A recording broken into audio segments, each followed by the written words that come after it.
વડોદરામાં છાણી પોલીસે અપહરણ અને હત્યાના પ્રયાસના ગંભીર કેસમાં મોટી કાર્યવાહી કરી છે। પોલીસે આ કેસમાં મહિલા આરોપીની ધરપકડ કરી છે। 8 એપ્રિલના રોજ ફરિયાદીનું અપહરણ કરવામાં આવ્યું હતું અને બાદમાં તેને કેનાલમાં ફેંકી દેવામાં આવ્યો હતો। પોલીસ તપાસમાં ખુલ્યું છે કે કૌશિક સહિત 5 આરોપીઓ પહેલેથી જ કસ્ટડીમાં છે। ફરિયાદીની પત્ની ફાલ્ગુનીએ પોતાના પ્રેમી સાથે મળી આ કાવતરું રચ્યું હોવાની વાત સામે આવી છે। સીસીટીવી ફૂટેજ અને કોલ ડિટેલ્સ રેકોર્ડના આધારે પોલીસને મહત્વના પુરાવા મળ્યા છે, જેના આધારે રુદ્રકુમાર રાવળ સહિત અન્ય આરોપીઓની પણ ધરપકડ કરવામાં આવી છે। તમામ આરોપીઓને કોર્ટમાં રજૂ કરવામાં આવ્યા હતા, જ્યાંથી તેમને 4 દિવસના રિમાન્ડ મંજૂર કરવામાં આવ્યા છે।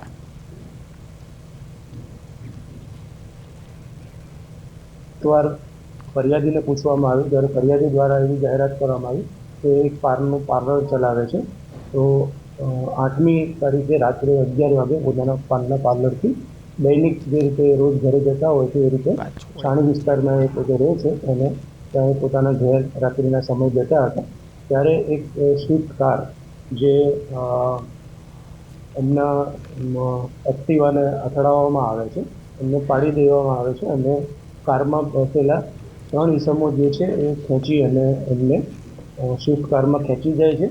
એમનું અપહરણ કરી ત્યાંથી ડુમાણ ચોકડી લઈ જાય છે, ત્યાંથી બેના ચોકડી થઈ અને ગોલ્ડન ચોકડી બાજુ થઈ અને સાવલી બાજુ લઈ જવાની હકીકત એમને જાહેર કરી। ત્યાંથી એમને સોજિત્રા નજીક આવેલ કેનાલ ત્યાં આ ઈસમો દ્વારા એ કેનાલમાં ફરિયાદી ગિરીશભાઈ જે છે એમને ફેંકી દેવામાં આવેલા।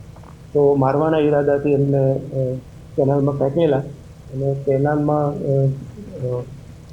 સદનસીબે એવું આગળ એક પિલર હતું એ પકડી અને જો 2 થી 3 કલાક જેવું ઓલમોસ્ટ આખી રાત લગભગ 2:30 વાગે કેનાલમાં પહોંચ્યા હતા। એટલે સવારના 6 વાગ્યા સુધી એ કેનાલના પિલર છે ત્યાં એ બેસી રહ્યા।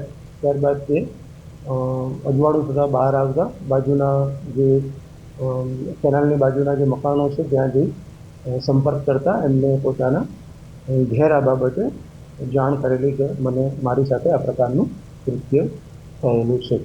તો એ સંદર્ભે પોલીસ દ્વારા કૌશિક અને એની સાથે સંકળાયેલા બીજા સાગરીતો જેમાં નીલકંઠ, ઉમંગ, ગોવિંદ અને પૃથ્વી આ બધાને ગણતરીના કલાકોમાં પકડી અને નામદાર કોર્ટમાં રજૂ કરી એમના રિમાન્ડ મેળવવામાં આવ્યા। કોર્ટે 4 દિવસના રિમાન્ડ જે છે